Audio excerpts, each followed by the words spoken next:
Mwah.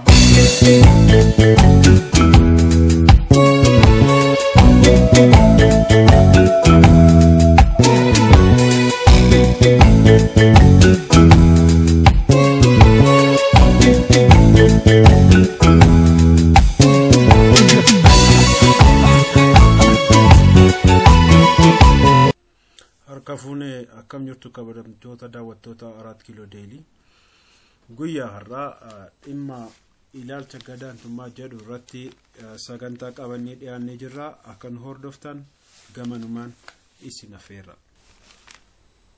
Yeroo hedduu namoonni ofitti amanamummaa hin qabne akka samii urjii hin qabneeti. Ifa namoota kan biraatti kan hinaafan gaaddidduu isaanii dukkaneessuu kan yaalan namoota injifatamoodha.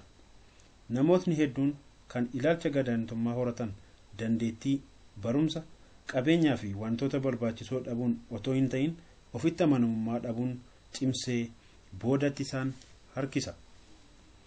Wanti isaan sirriitti ta'anii argaman utuu hin ta'in akkaataa isaan itti of ilaalan sirrii miti yoo ta'e rakkoo hamaa kana keessa akka seenan isaan taasisa.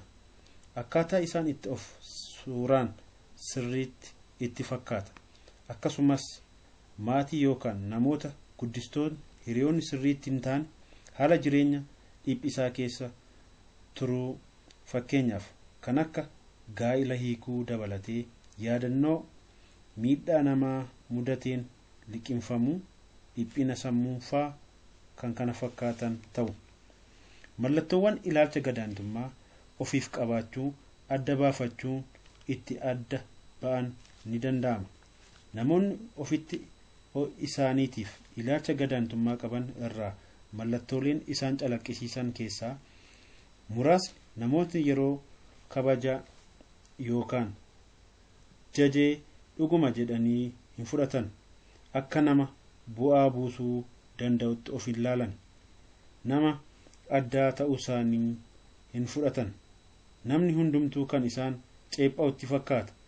Isa kanarraa kan ka'e ammoo ofii isaaniis ni ceepha'u. Ofittis amanamummaa hin qaban. Ofitti amanamummaa waan tokko murteessuu hin danda'an. Sodaa kufaatiirraa kan ka'e waan tokko hojjechuuf ni dirqamu. Wantoota isaan gammachiisullee gochuu sababoota hedduu kaasuun irraa of qoqqobuu fi kan kana fakkaatan mallattoolee muraasa namoota akkasiirraa mul'atanidha. Isa kana eega ofirraa mulqanii calaasuun murteessaadha. Eenyummaa ofii isa sirrii hubachuun dursanii of simachuu danda'uun gaariidha. Sababiin isaa namni ilaalcha gadaantummaa dhaalame akka nama dorgommii keessatti injifatameeti. Jireenya mo'amaa geggeeffama. Akka nama gadiitti of ilaala. Rakkoo guddaan isa kana keessaa ba'uun murteessaadha. Yeroo hedduu ilaalcha namoonni waa'ee keenyaaf qaban utuu hin ta'in kan daran nu miidhu ilaalcha gadaantummaa nuti ofiif qabnudha. Ilaalchi nama kana biraa kan miidhus danda'u yoo heeyyamameef qofa. Isa kana injifachuuf dawaan isaa ilaalcha sirrii ofiif qabaachuun murteessaadha. Akkuma baay'een keenya beeknu Abrahaam Lincoln pirezidaantiin biyya Ameerikaa ta'e yeroo filatame guyyaa muudama isaa irratti haasawaa taasisee erga xumuree booda namichi maatii sooressa keessaa dhalate waamicha sana keessa jiru tokkoon Abrahaam Lincolniif ilaalcha gadaantummaa qabu yeroo ibsu akkas jedhe. Obbo Lincoln, abbaan kee maatii kootiif kophee hojjechaa akka ture hin dagatiin. Namootni sagantaa kana hirmaatan ni ajaa'ibsiifatanis. Abrahaam garuu ija namichaa keessa ilaaluun sirriidha, abbaan koo maatii keef kophee hojjechaa tureera ta'a. Isaan qofaaf utuu hin taane tarii as keessaa namoonni hedduun jiraachuu ni danda'u.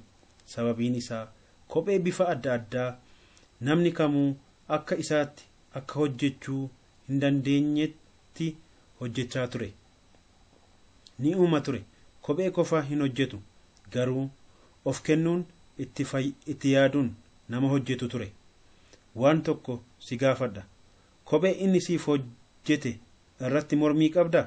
Sababiin isaas aniyyuu akka itti kophee hojjetan nan beeka. Yeroo mormiin kophee abbaan koo siif hojjete irratti qabaatte an akka itti hojjetan beeka waan ta'eef siifan sirreessa. Garuu hanga ammaatti hangam beekutti eenyullee kophee abbaan koo hojjete irratti namni mormii qabaate hin jiru. Inni nama beekaa cimaadha. Anis baay'een itti boona jedhe.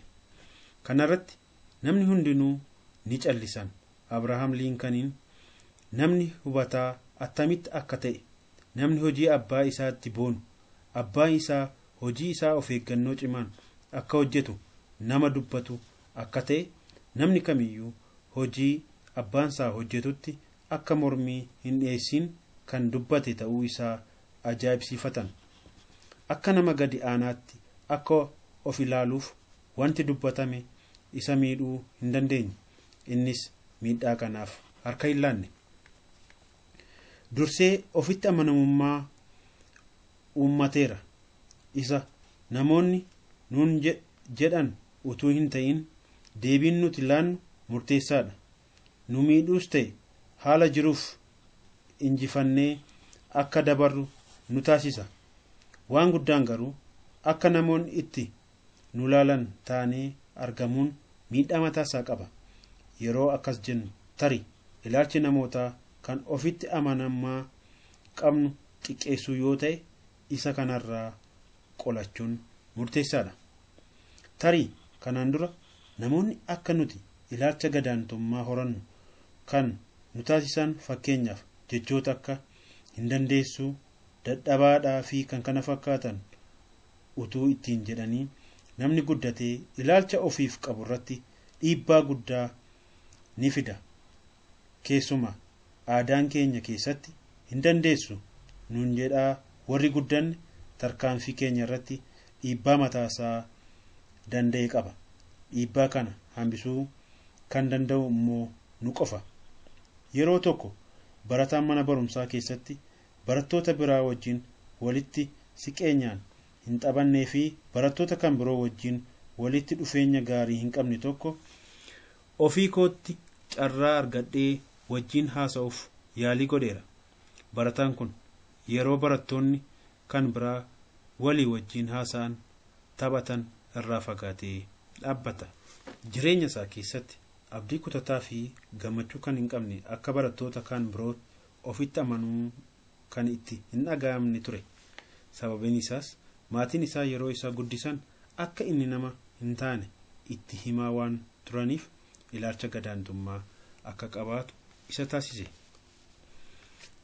Eegaan kana dhaga'e booda ani immoo barataan kun nama dandeettii qabu, nama daree keessa jiru irratti yoo geggeessummaa barattootaa kutaa isaatti ta'ee kaa'ame nama geggeessuu danda'u, nama mala gaarii qabu akka ta'een itti hime.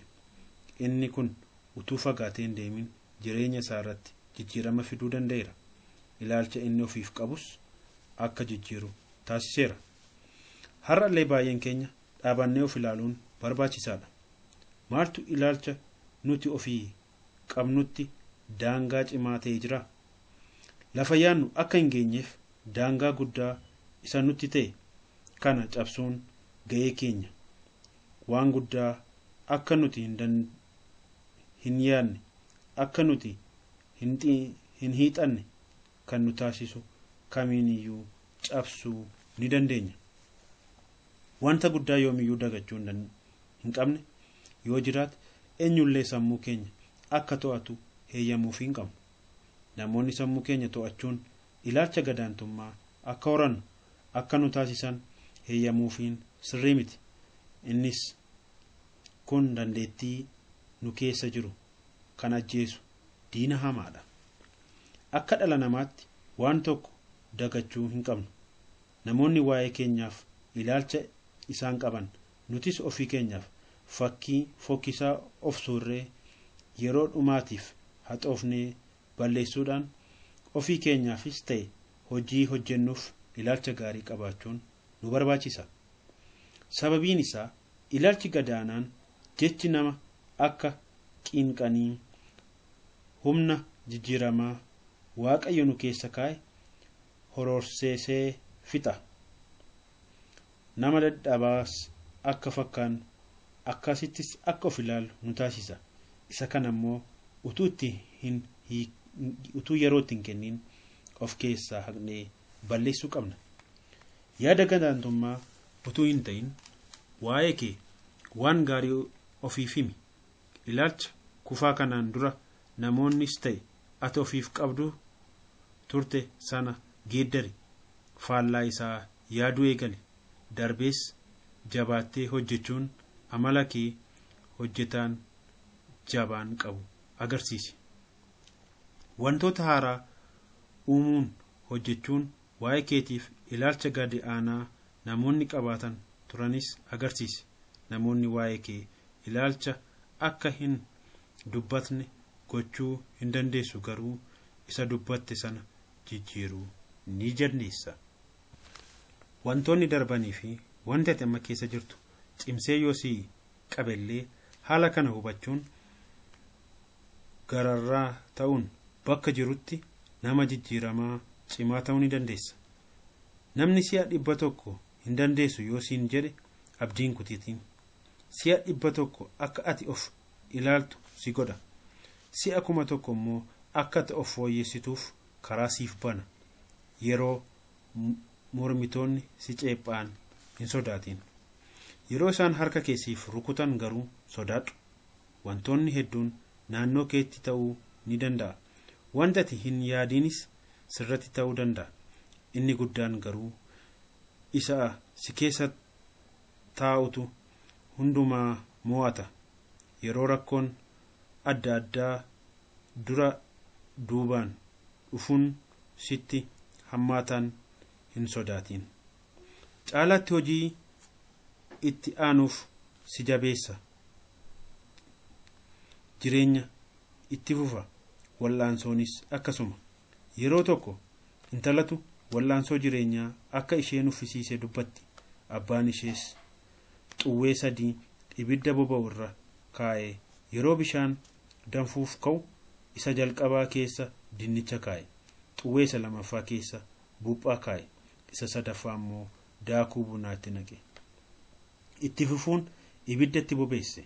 Intallis baay'ee obsa hanga dhaabdutti abbaan ishee maal akka hojjetaa jiru gaafatte. Innis homaa tokkoyyuu itti muudide. Calliseedhuma itti bobeessee yeroo hundumtuu bilchaateera jedhee yaadetti irraa baase. Wantoonni ibidda irra oolan kun maal jedhee ishee gaafate. Isheenis dinnicha, buuphaa fi buna akka ta'e itti himte. Mee tokkoon isaanii qaqqabii ilaali jedheen.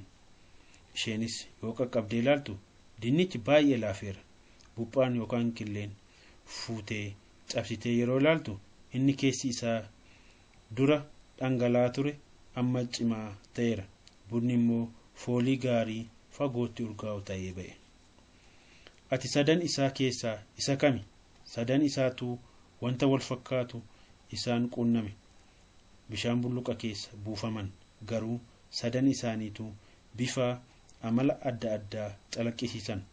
Dinnichi cimaa ta'ee bulluqa seene. Achi keessatti garuu laafee ba'e.